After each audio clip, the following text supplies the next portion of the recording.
Good afternoon and welcome to the United Jewish Federation of Tidewater and Simon Family JCC's Lee and Bernard Jaffe Family Jewish Book Festival today. I'll be your moderator. My name is Wendy Auerbach, and today's event is held in coordination with the Jewish Book Council, the only organization in the organized American Jewish community whose sole purpose is the promotion of Jewish books. In today's program, we will meet Lisa Goldberg, the author of The Apple and the Shady Tree, The Mafia, My Family, and Me. And before we start, though, I have a few housekeeping items to go over. This event is in meeting format, which means that you can see all of the guests attending. To maximize your enjoyment of the author's discussion, you will want to view the event in speaker view. If you're on a PC or Mac, go up to the top right-hand corner and click on the speaker, and you will also have been muted, and will continue to be throughout the program so that the audio will be as clear as possible. If you have a question, please type it in the chat box at the bottom of your screen, and we will get to as many of the questions as we can. I believe our Q&A is not available today. So now to introduce our guest. Lisa Novik Goldberg was born in Brooklyn and grew up in the Five Towns on Long Island. She raised her daughter Maggie in Ardsley, New York. Lisa received her bachelor's degree from Vassar College and her master's degree in international affairs from the Columbia School of International and Public Affairs. She now lives in Coconut Grove, Florida with her husband, Stan Blake. Ms. Goldberg has been interviewed by the Daily Mail TV show, People.com, and the Doctors TV show, and has been interviewed by various magazines and newspapers for her first book, which we're going to talk about today, The Apple and the Shady Tree. For a more detailed account, please go to her website, lisanovikgoldberg.com. So please, without any ado, let me welcome Lisa. Hi, everybody. Thank you so much for taking time on a Monday at noon to join me. I'm very appreciative, and I hope you enjoy the event. I don't know how many of you have read the book, so I like to start these events by reading a short introduction, which will tell you all about the apple and the shady tree. They say that the apple doesn't fall far from the tree. I like to think that this Macintosh took a long roll into another orchard, but I'm not sure. I'll let you judge. This is a book about my family, the Noviks, who are at best described as unusual. It is about my complicated relationship with my father, whose closest friends just happen to be the bosses of the Genovese crime family. It is about my search to find myself after having spent a lifetime straddling two very distinct worlds. One as an upper middle class suburban girl who attended elite schools, ran in privileged circles, and identified strongly with her Judaism, and the other as a sort of mafia princess whose upbringing gave access to another kind of elitism and privilege and landed me in front of a grand jury. The story is told from my perspective. You are introduced to my father, Herbert Novik, born into a poor Jewish family in 1928 in the rough and tough Brownsville neighborhood of Brooklyn, made infamous as the home of Murder, Inc. A job as a teenager on the Brooklyn dockyards changed his fate when he met the men who became his lifelong friends, the men who then went on to become the capos of the powerful Genovese family. It was then that Herbie Novik morphed into John or Johnny or Big John Novik. You will meet his bride, my stunning but deeply troubled mother, who was a formidable match in their explosive 53-year marriage.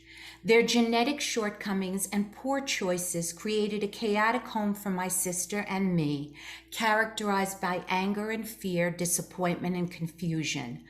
I have been far luckier than my sister, who could never overcome the abuse of being used as a pawn in our parents' battles. Through chronological vignettes, both very funny and profoundly sad, I take you on my journey from early childhood in Brooklyn to the wealthy Jewish ghetto known as the Five Towns of Long Island, where I grew up, to my adulthood with its twists and turns, challenges and triumphs.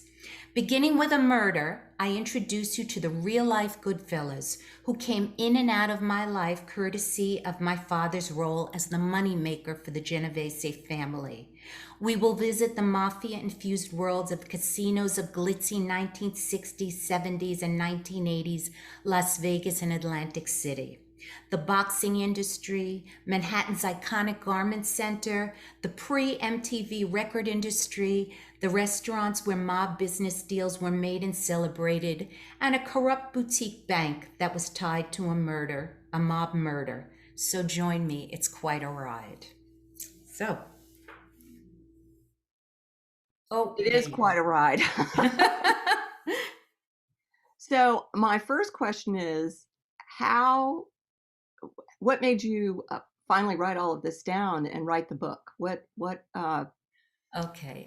There were a number of factors that led to me writing the book. First, everybody says, "Oh, it must have been very cathartic for you, Lisa. You were in therapy, and the therapy encouraged you to write about all the trauma in your life, the PTSD." And that was a byproduct of writing the book. That wasn't the impetus for writing the book. The impetus was, if you read the book, you see that I also suffered from extreme anxiety and depression. And despite my prestigious educational background, I was Phi Beta Kappa. With all my father's contacts in just about every industry that you could think of, I could not get it together enough with my mental illness issues to work in a corporate structure, to be the diplomat in a European country that I was trained to do. I knew it. I was not capable of that kind of dedication and structure. So I won't say that I wasn't an accomplished person. I look at my biggest accomplishment as raising my daughter, but the biggest problem was in my late 50s, early 60s, I said to myself, here I am. I'm married to a celebrated circuit court judge. I have these wonderful girlfriends who I'm so proud of. And what am I proud of myself? Because of the anxiety and depression issues, I wasn't able to reach my fulfillment. And I said, the clock is ticking here. I better get busy. What can I do to make myself proud of myself? And I had been telling these stories about my family, the funny ones, the sad ones, for decades. And somebody finally says to me, you know, Lisa, you've got a story here and you should write this down. It's either a play or a book or a movie or something. And that's what I did. And that's how the book really came about. It's not all the deep catharsis that everybody thinks. And I wanted to put it all on paper. It wasn't. It's a much more practical issue. It was time for Lisa Novik Goldberg to do something. So, Well, it took a lot of courage to do that, I think. thank you. I mean, everyone, a lot of times people have a story to tell, but you have to have the courage to tell it. And I appreciate that you did that. And you did it with a lot of grace and humor in the book.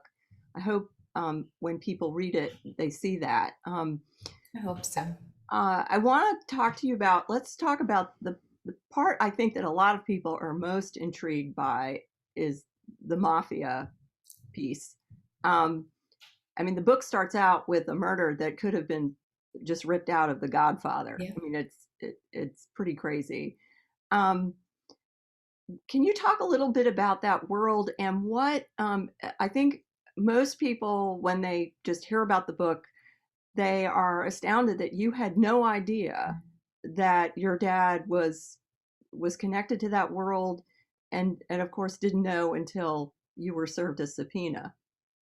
Well, this is the disconnect in what people's perception is and what I explained to people. I thought I had pretty much put it out there in the book, but there was no doubt that we were different. I like to describe myself as we were the monsters of the neighborhood growing up in the Five Towns. Five Towns was a 99.9% Jewish neighborhood, and we were Jewish, but we could have been from, as I said, Lily and Fred Munster in the neighborhood. My father was not a lawyer. He was not a doctor or accountant. My mother was not a teacher. She did nothing. She did not work. So we were clearly different. We were treated differently in restaurants. We went on junkets. We didn't go to Williamsburg, Virginia, and Epcot 60, no, Expo 67 in Montreal. We did not do anything that the normal families did. We didn't play golf. My father didn't watch sports for entertainment. He watched sports for business. So I knew that we were different. My father's friends consisted of Sally Boxcars, Benny Eggs Mangano, his best friend, Joey Sausage Barbato, Joey Carpets. These were my uncles. This was my family. I grew up with them. We didn't celebrate any Jewish holidays. I grew up with zero Jewish identification. But we did celebrate Christmas. We had a Christmas tree and attended Easter egg hunts and all of that. So I knew I met the people in my father's life. I thought that these were friends of my father's. He knew people in the record industry. He knew people, judges and lawyers. He knew people in all the restaurants, all the unions. But don't forget, I was a kid. And then I became in my 20s and I was obsessed with my mental health issues. I wanted to find a husband desperately to take me away from my family setup. I was in therapy, but it was more on a crisis basis than really getting it at the heart of things. So I knew that he had involvement with the mafia. What I didn't know until I received a subpoena in December of 1988 to appear before a grand jury is that he had a role in the mafia. He wasn't just a friend or a bystander. And the subpoena involved me testifying in what turned out to be a major court proceeding, which led to the downfall, the strength of the five families in the metropolitan area of New York. I was called as a witness. So you can imagine what that was like, appearing as a 29-year-old, terrified. I did not even know what a grand jury was at that time. And being asked for 2.5 hours questions about my father. So, we see grand juries, witnesses on TV all the time. We're kind of inured to the terror of something like this. Here I am. Am I testifying against my father? Am I going to say something that's going to put him in jail? Am I saying something against myself? Am I going to get myself in any kind of trouble? How long is this going to go on for?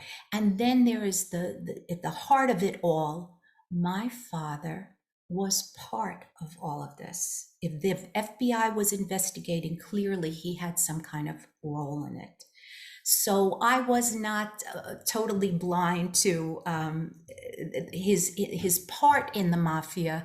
I just didn't understand that he was the money maker for the Genovese crime family. He could not have been a made person because we are 100% Jewish. And in case if you watch The Sopranos, you got to be 100% Italian, traced back many, many generations. So I'm very grateful for that. So, did you, just curious, when you got the subpoena, did you have an attorney? Were you able to get an attorney? Because you weren't able to talk to your dad. Or I wasn't able to breathe. I was working at the time for the Israel Tennis Centers, which was a nonprofit Jewish organization. It was a week before Christmas time. Had just moved into a new home. I was married at the time with my first husband, and all of a sudden, there was a knock on the door late in the afternoon, and a man and a woman were standing there with FBI badges. And I cannot tell you, my life was forever changed with the fear. They came into the office and they said, we have a subpoena. I didn't really understand what a subpoena was. They had been listening into all of my telephone conversations with my parents. And so it was a tremendous shock to me.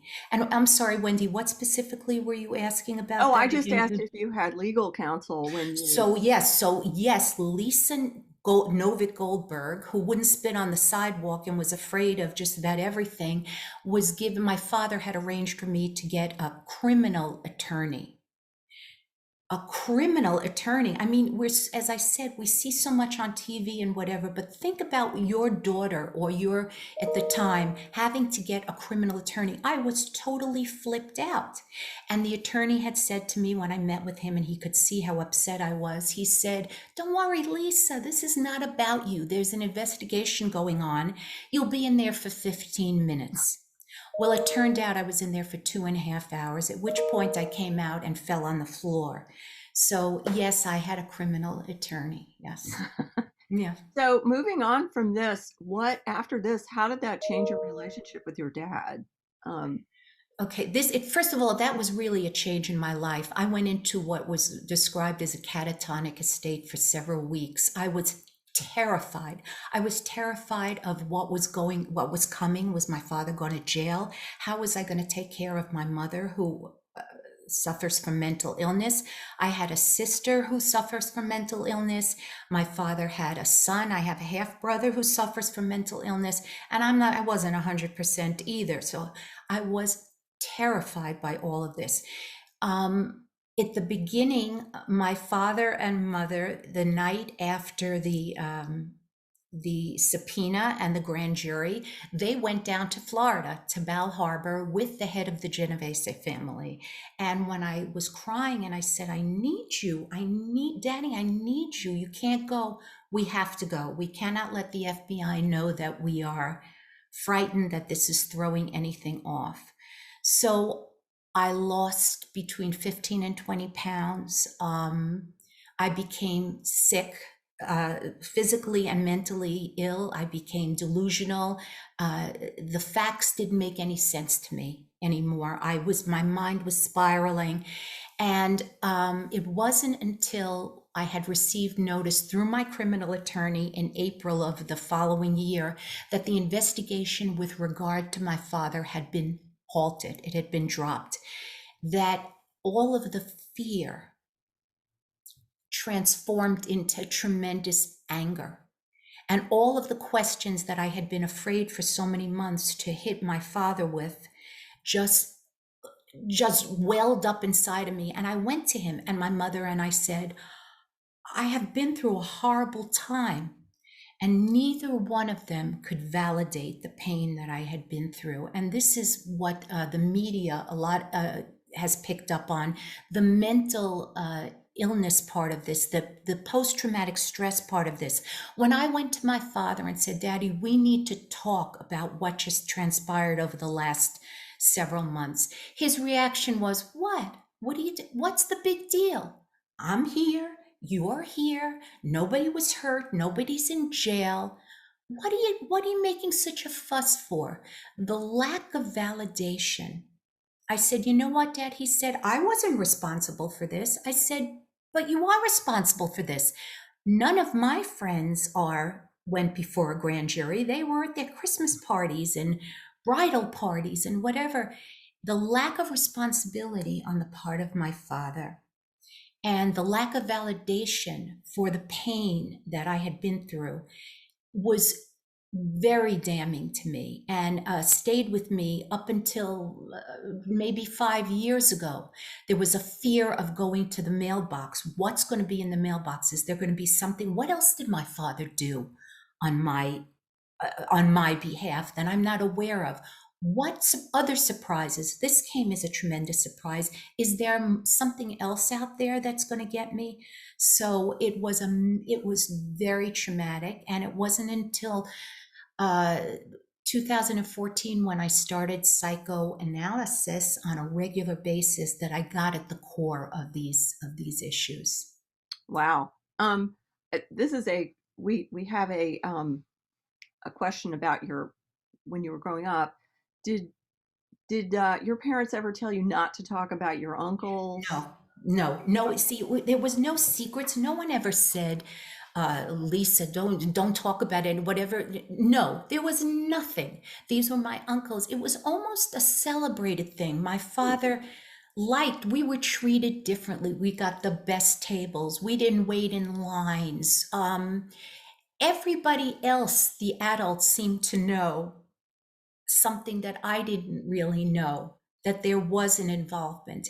He was not a fun guy, my father, but he was not an intimidating, you wouldn't look at him and be frightened. He didn't carry a gun, and he was a Jewish guy that just didn't fit into the regular, whatever you might think of the characterization of Jewish guys. He wore his members only jacket in the 80s, and he talked like he was a tough from Brooklyn, but he was a Damon Runyon character. He was very, very funny. In fact, Wendy, can I read? I'd like to read you a funny portion of the book, or do you want to do that later?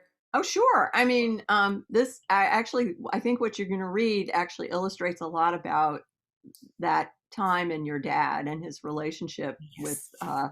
all the people he knew. And I want to tell you one other thing. This is not just about the mafia. This book, the mafia is theme one. Mental illness is the second part of the book. The book starts with my parents when they were children, so that you can see that you just don't wake up one morning and become uh, the money maker for the mafia. He came from a very, very poor family. My grandfather, my paternal grandfather, was very sickly, and my paternal grandmother was a real Fabicina. There's no other way. She did not have a nice life. She was very hard. They were dirt poor. So my father used whatever he could to make himself as best as he could. My mother, though never formally diagnosed, and she is alive now, she's 88 in Florida, was probably borderline personality disorder. She classifies, she works into every classification. If you know anything about borderline, it's a horrible diagnosis because they don't see anything wrong with them. They are the victim of everything. So they never get any help. So, particularly as the daughter of a mother with borderline, we suffered tremendously. So, it wasn't just the mafia, this story of getting the grand jury subpoena, that made my life so traumatic. My parents were at it constantly. It didn't matter that we were at a table with nice people, the cursing, everything. They fed off of one another, and we were a very codependent group. However, they were very funny. When my mother is very, very bright, very beautiful, when she was on and could get it together, every one of you would have wanted to be in her company. She was sarcastic and funny and very knowledgeable. And my father, they played good cop, bad cop. They played off of one another. So I'm going to read you one of my favorite stories to show you that it wasn't, I'm not a victim. I grew up in a very comfortable home. I went to the best schools. I had great friends, and I had parents that, despite everything, when you read the book, I know how much they loved me. They were just not capable they really should not have been parents. But here's funny, give you an idea what went up against. My mom's and my all-time favorite daddy story was the time that my parents and Solly Boxcars and his wife were invited to a black tie affair, and they needed to rent tuxedos for the occasion. They went to a place owned by a friend of a friend who fully outfitted them. The proud shoppers came back to my parents' house and, like teenage girls after a trip to the mall, donned their new outfits to show my mother. Solly was resplendent in a powder blue tuxedo trimmed in navy with a huge bow tie and a matching cummerbund. My dad, who you should know is about 270 pounds, sported the same number but in a light beige with brown trim. The ruffled shirt, bow tie, and cummerbund made my father look like the dancing bear from Captain Kangaroo's show. My mother was temporarily speechless, and the words of disbelief spilled forth. Are you kidding? You guys look like something from a strolling minstrel show. Johnny Beige? Beige? Buttercream, he corrected her. She continued, You look like an elephant dressed in a tuxedo. Who sold you these costumes? I won't go anywhere with you dressed like that. Boxcars and my father were visibly hurt by her reaction. What do you know? My father retorted. The salesman told us that these are the latest spring colors. Oh, really? She shot back. Johnny, listen to me. You look like an Easter bunny. That bow tie, that ruffled shirt, you have no neck as it is. You both look like schmucks. Take them back and get black tuxedos. Not mint, not lilac, just black. So there was a lot of this banter. I grew up with this kind of um, self-deprecation and also going at one another, very sarcastic. So there were a lot of, they were characters, both of them. Well, they And did, and they seem to have, there was underneath all of that, there was a sense of humor, which, um, absolutely, there um, definitely was. so do you, did, I know you talk a lot about your maternal grandparents, but what about your father's parents? I know, you mentioned they really had A a tough, tough, they had a very tough situation. Did they know what their son did? And can you talk a little bit about how he really, how I know he had a job on the docks, yeah, how he got involved in this? Because, it's a lot, nothing has really changed. I think it's yes. easy to take one path versus another. And then, what, maybe talk a little bit about how that happened and then what his parents and your Right. mother's parents reaction, how they managed with all of this. Both my father's parents died. My grandma Frances and my grandpa Irving died very young. My grandfather had a heart attack when my father was still in elementary school. And my grandmother, they were poor, very, very poor. So they kept beating the rent. They kept moving from place to place in unfurnished, small apartments. My father in high school, in Jefferson High School in Brooklyn, he was a basketball star and he was approached. This I didn't put in the book. He was approached to play professional basketball. He was a big, solid guy, not that as tall as he should be, but very solid. He could have gotten out of the ghetto that way. But my mother told me an interesting story post writing the book, actually, that the mob that he had become, the Italian mob that he had become close with, wanted him to rig the games. I haven't said this in any of my events, it just popped into my head. And he couldn't do that. He was 18 years old, 17, 18, and he could not do that. So he dropped out of high school. What you should know is my Uncle Stanley, his brother, who's 5 years younger than him, was also on the basketball team. And he became a heroin addict. People think that heroin just came in the 1970s and 1980s. It has been around for decades and decades, since the turn of the 1900s. He was in with a group of basketball players.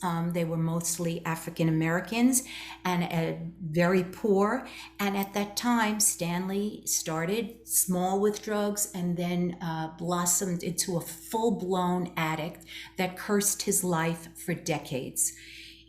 The twist in that story is ultimately in the late 1970s, through his methadone treatment, he became the head of the methadone clinics for Beth Israel Hospital in New York. But by then already it was too late. He had gone through all his marriages. He had a son many decades earlier that didn't find him until he was already in his 60s. And so that was the damage. Did my grandparents know? I don't know, because they were so wrapped up in just the day-to-day kinds of things. My father met the famous on the docks. My dad was very handsome, was a big, strong guy, and he was known in the neighborhood for being very loyal and very smart, particularly good with numbers. Hence the money maker for the Genovese crime family. He was introduced to Albert Anastasia, who was the infamous head of Murder Inc., who was known to have killed either directly or indirectly hundreds and hundreds of people in his career. Albert Anastasia is the man that there's an iconic photo of him. He went into the hotel in New York City, as he did every several weeks, to get a shave and a haircut. And they would put the warm compresses over his face. And conveniently, you're not going to believe this coincidence, but his driver at the time went out to get a smoke in the street, and Albert Anastasia was gunned down with machine guns and left bloodied on the floor of the barber shop. It's an iconic shot.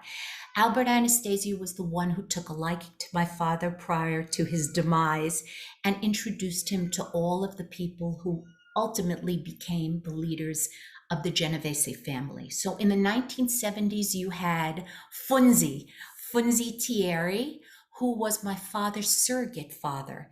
He loved my father and he loved even more my mother. He was totally, everybody knew he was totally in love with my mother. She was exquisite.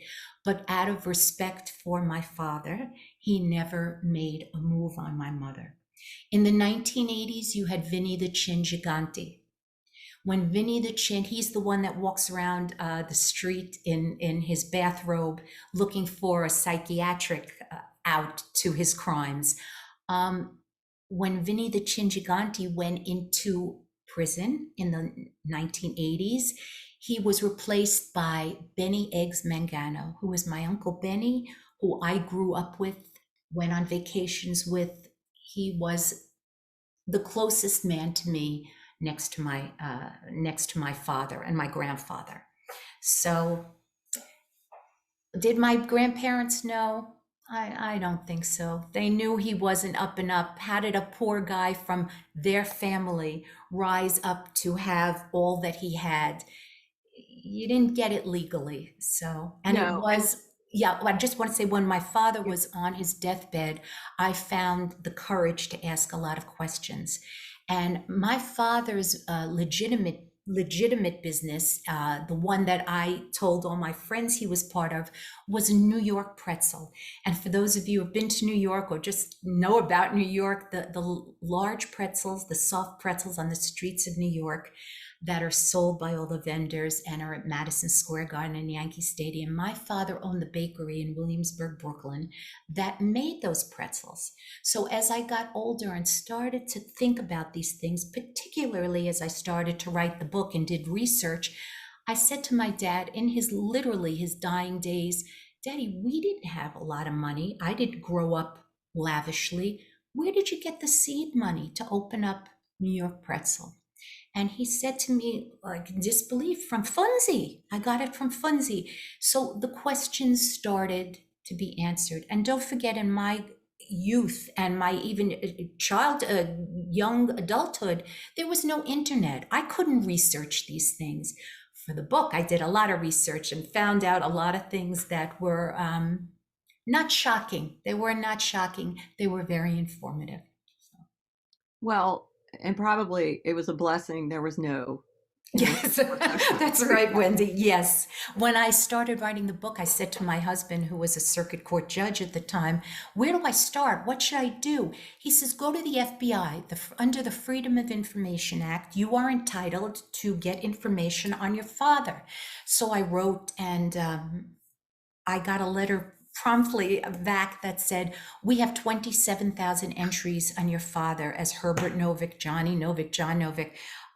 It's going to take us some time to pull it together for you. So yeah, nothing shocking. Because a lot of it is redacted, but it did pull together a lot of things. Wow, that's who that person was, and that's who that person was. And that's why we went to Curacao and the Caribbean 3 times in 1 year, because according to FBI records, my father and Funzi were looking to take over the Curacao Hilton Casino. So things started to come together. So nothing was shocking. It's put together the pieces. Did do you know if your father was ever pressed into doing anything other than the money and than what he did? No. One thing I do know is, and I was told by the top, there's 2 things he didn't. He never killed anybody, and he never had a girlfriend.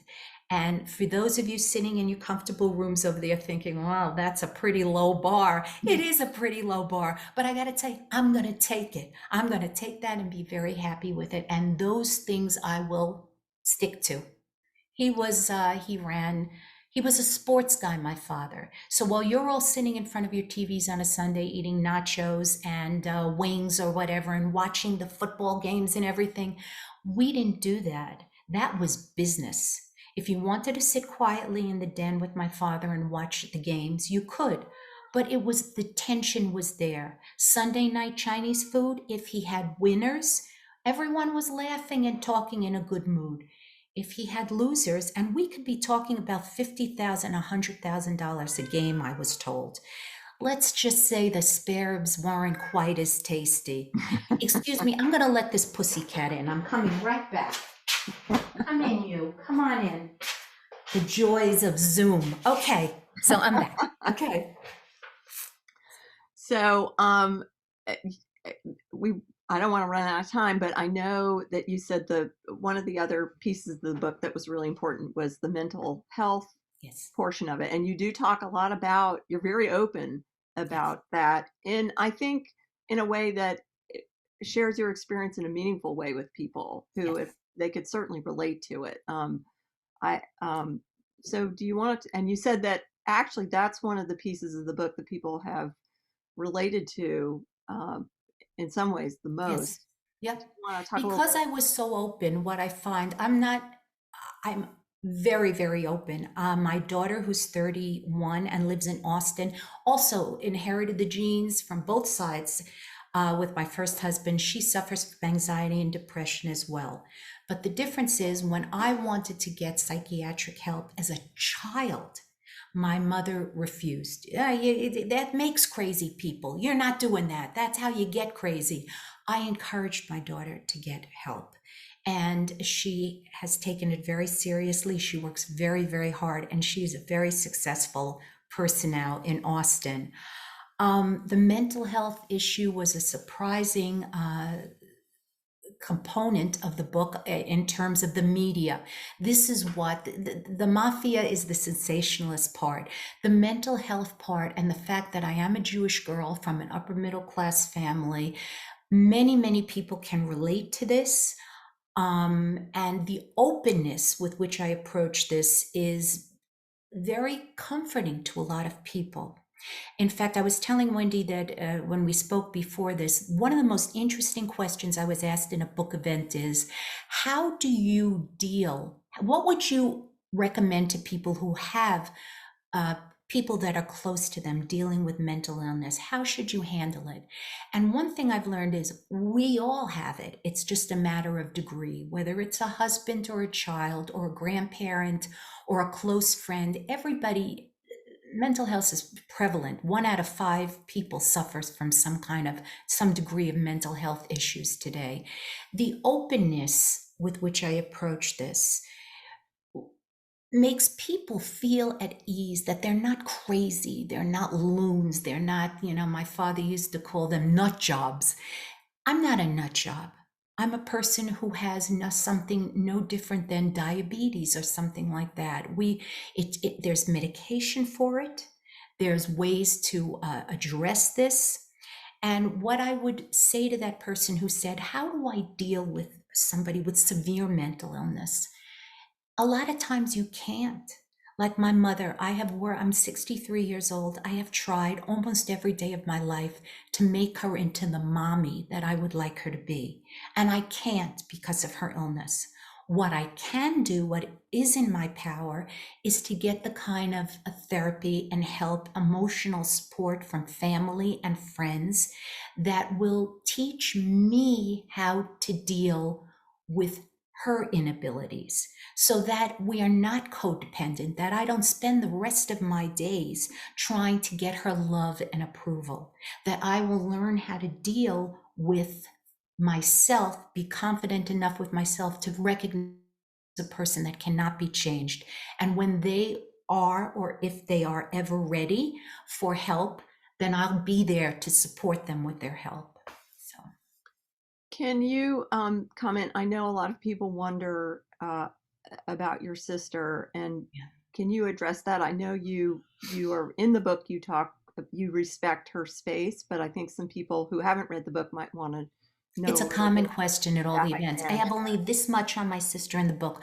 My sister is 5 years younger than me, and my mother was not mentally prepared to have a second child, but my father insisted. In fact, I remember all of the arguments, even as a young child, about going forward with this birth. And my mother and my sister never got along. It was as if from day one they were oil and vinegar. They could not get along. My sister was not as blessed as I am for a variety of reasons. She had some physical illnesses. She did not have the social support group that I had. She is a Mensa, which I am not a Mensa. And she just fell through the cracks. My mother rejected her very early on. And to be rejected by your mother is something you never get over. My father tried to the best of his ability to help her, but he did it with money. You need to go to Duke to lose weight? All right, but you go there. You want to get an advanced degree? Here's the money. Everything was money. What she needed was the love and attention, and neither one of them were able to do it. So I have not spoken to her in many, many years. I can't imagine she's doing very well, but I respect her privacy and I don't go into it in the book. no, and that that is I think I I think people appreciate that you're honest about her, yet you don't Yes. cross that line, which in this day and age doesn't happen often. No, no, right. No, no. um, so kind of moving on to the third section of the book, or how you have your vignettes kind of clustered together. I think one of the pieces that I thought was really interesting was how you, like so many other things in your life, you kind of broke through and for your to kind of explore Judaism, because that was not in your home at all. In No, fact, nothing. I love the story about how you kind of snuck into Hebrew school, which Yep. I'm sure most people watching this are on the floor. Like who wants who wants to go to Hebrew school in the first place, and then who sneaks in? And they Right. didn't realize you not even were registered, so they made Yep. you leave. Yep. Um, can you talk a little bit about your Jewish journey and how Yep. you kind of found I that grew without? up with nothing, nothing, not a Seder, not a Rosh Hashanah, nothing. And I grew up for the first 5 years of my life in the Crown Heights section of Brooklyn, which is all the Lubavitches. And I used to go for walks with my grandmother and ask a million questions. Who are these people? And where is that singing coming from those little huts in October in the fall and whatever? And she'd say, they're Jewish. So I couldn't understand, if they're Jewish and I'm Jewish, there seems to be something weird going on here. When we moved out of Brooklyn to the five towns where all of my friends were Jewish and the holidays would come, as I describe in the book, and I'd look through the bay windows into the split level homes and see beautifully uh, set tables and candlesticks and relatives arriving with delicious dishes of food and everything. And I'd say, I want that.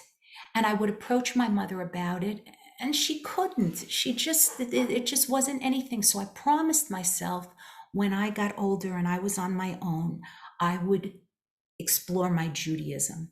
And that's just what I did. And I became involved with Chabad in my 40s.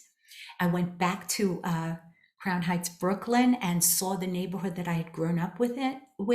I read everything that I could. When my baby was little, we lit Shabbos candles, which I continue to do every Friday night. And whenever I can, I make Shabbos dinners.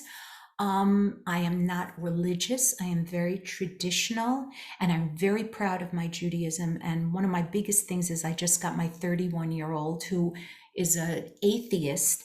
I got her to light candles as of last week to help light up the world with all the darkness in the world. So as the rabbi at Chabad explained to me, there's something called a pintele yid. In every Jewish person, there's a little light that does not get extinguished regardless of what you are brought up with. And I really feel that I believe in that there was something inside of me that said, this is what you should be proud of, Lisa. And I pursued it, and it's a very important part of my life. So once you tapped into that little bit of light, do you think that that helped your journey with other things?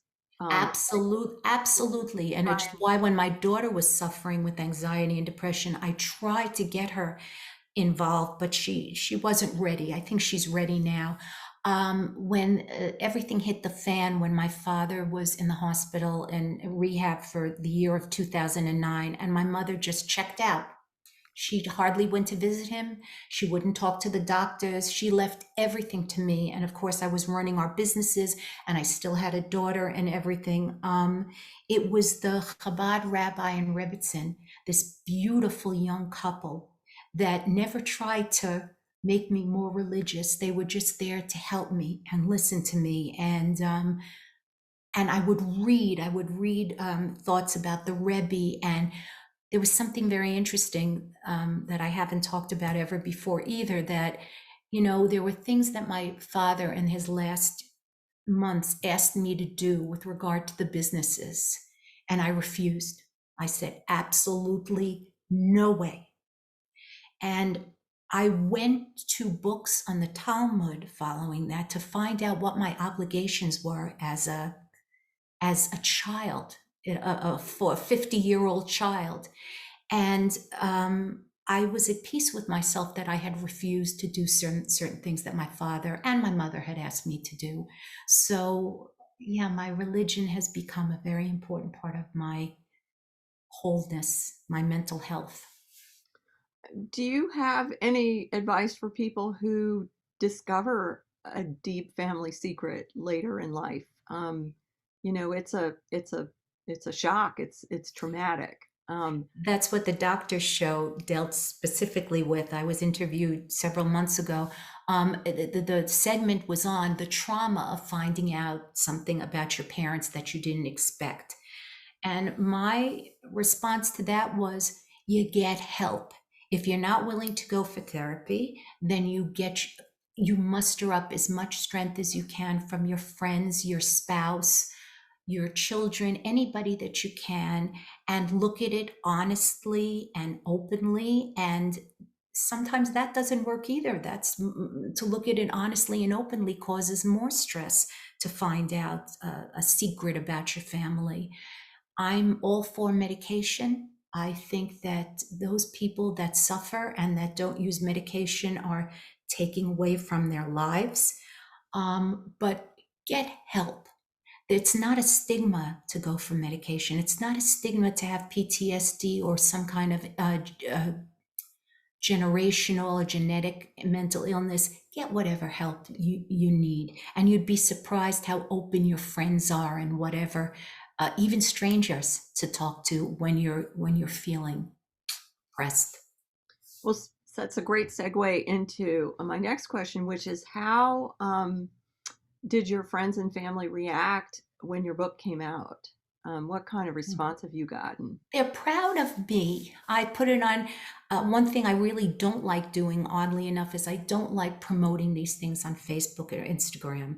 But I have an agent and I have a PR agent and a manager, rather, and you must promote these things. So, you get hundreds of responses, particularly from elementary school and high school, where the responses when the book first came out was, oh, Lisa Novik, we didn't know you were, the all-American girl, and you had the boyfriend and you did well in school. Who knew this stuff?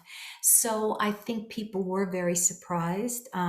Those that knew my father were not as surprised, that had any kind of relationship with my dad, but it was a surprise. And my closest friends, they're very, very happy for me. They know why I wrote the book. They know that I wanted to have this accomplishment, and they're all for it. And my daughter is very proud of me, and that's the most important thing.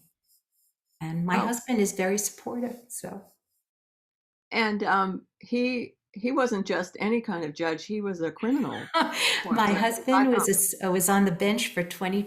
We got married in 2017. I was living in New York, and friends in Miami, where he's from, introduced us, and it was right away.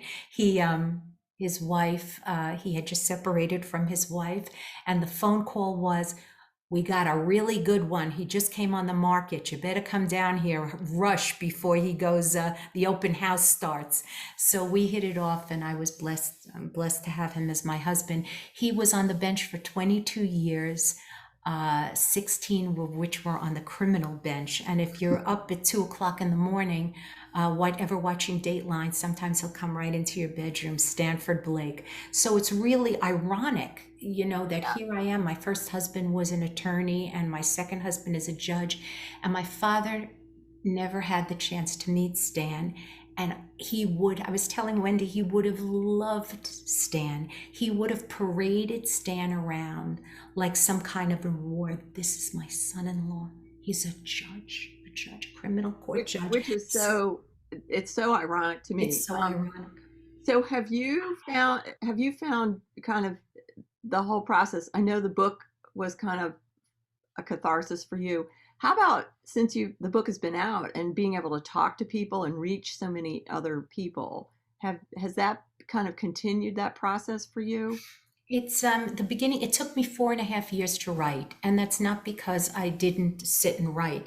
What happened was I would stop writing for 4 or 5 months, and might say to my therapist, I can't do this. And she'd say, what's going on, Lisa? You have a good story. You write well. It's good for you for cathartic reasons. What's going on? And I was terrified because what the book was doing was bringing up all of those old feelings, the feeling of getting a subpoena, the feeling that for decades after the subpoena, is something going to happen to me? Is there going to be something in the mailbox? What did my father concoct now that years later is going to come back to hurt me?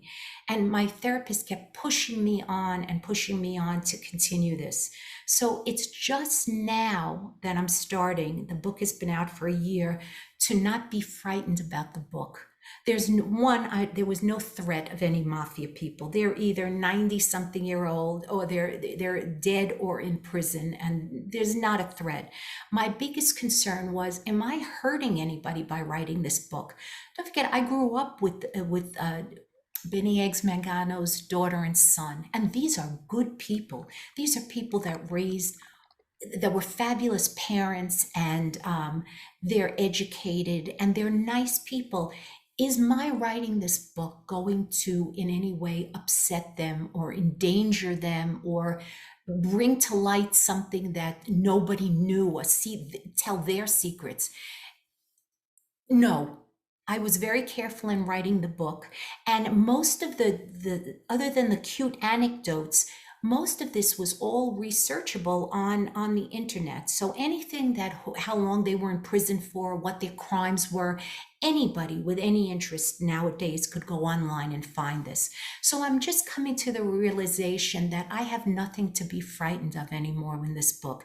That this book on some level is helping people with mental illness in a funny, interesting kind of way. And that's the way that going forward now, and I'm talking about just in the last several months, I'm able to deal with. So, So, kind of moving on from there, one of the things about the book that I thought it really did read like a movie. I mean, I was having flashbacks to every mob movie I'd ever seen. And right. so, speaking of that, do you ever see this being made Yes, into a yes. movie? And who would you, I know this is a hard question, who do you think would be good to play your dad and anybody else? It's being searched right now. It's being shopped for a Netflix series or a TV series. I see it so clearly, the funny parts, the sad parts. If any of you have seen The Godfather of Harlem, which is on Epix, Station now, with Forrest Whitaker and Vincent D'Onofrio, I see it exactly like that. It's a mafia story, but it's more than that. It's a behind the scenes, it's a father-daughter. Primarily, this is a father-daughter story. Yes, it is. I see it as a movie. And the book goes chronologically throughout my life. My husband keeps saying Jennifer Lawrence, but she is in the process. She's making a mafia movie right now. She's in the process. So we'll see. I am told that it's a very good shot that I will get a contract for something. So we'll see. We'll see. I take every day and see what happens. I would love Yeah, it. well, we'll keep our eyes out from that. And but there is something, Wendy, that I also close with and whatever. I self-published. I self-published because as a female writer this was my first book. Um, the traditional publishing houses, Simon and Schuster, Doubleday, whatever, they would not have been interested in me. I was self-publishing is not what you think it is from 25 years ago, where you bought the books, they stayed in your garage and you gave them out to the milkman and to the, the post Yeah. office, the postman and whatever. It's a highly respected form of publishing now. I went through a company that did everything for me. I did the manuscript, but I paid for everything else, editing, the actual publication, putting together everything working with me for the cover of the book. And it's a first rate. They did a first rate job. If I encourage everybody, we all have a story. The apple and the shady tree. This is my story. Every single one of you has a story. It may not open with a murder. It may not be as sensationalist or as crazy as my story, but I encourage everybody, write down vignettes. Write down your story, your hopes, your dreams, whatever it is, stories about your upbringing, your grandparents, because that is a legacy, which is, of course, very popular now, for your family that is just priceless, worth more than anything. And if it's not for your family, it's for yourself. There's something about putting things in writing that clarifies, that validates. If any of you do get to the stage where you would like to write and you're thinking about taking it to the next level, call me. Wendy will give you all the information. You can look on my website, contact me. I'll tell you how it's done.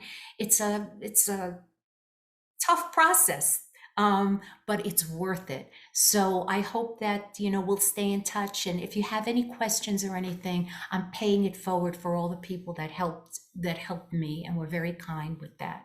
So Well, thank you, Lynn. This has been absolutely wonderful. thank Um, you. we will make sure that anybody who would like to find you does. Thank And you. we so appreciate you joining us today. Thank you, everybody, for taking time from your lunchtime. And Wendy, thank you all. Have a wonderful summer, a safe summer, and enjoy. You too. I have a few little closing notes. That was actually the last question of the book festival this year. This is Lynn was our last book not author, and it's been a great ride this whole year. I think it's helped us get through the pandemic, and I want to thank everyone here today, but also who has joined us in the past, and also especially Lisa. So we have a couple things. We have more information, even though the book festival is wrapping up. We still have a couple of things with the Jewish Festival of the Virginia Festival of Jewish Film on June 24th. We have a classic coming of age story, Keeping Up with the Steins. It's been around for a long time, but it still holds up, and it's really a good time. You can find more information for that on jewishva.org/filmfest. And that's really all the notes. I just hope, I want to thank everybody again for coming today, and I hope everyone has a great summer.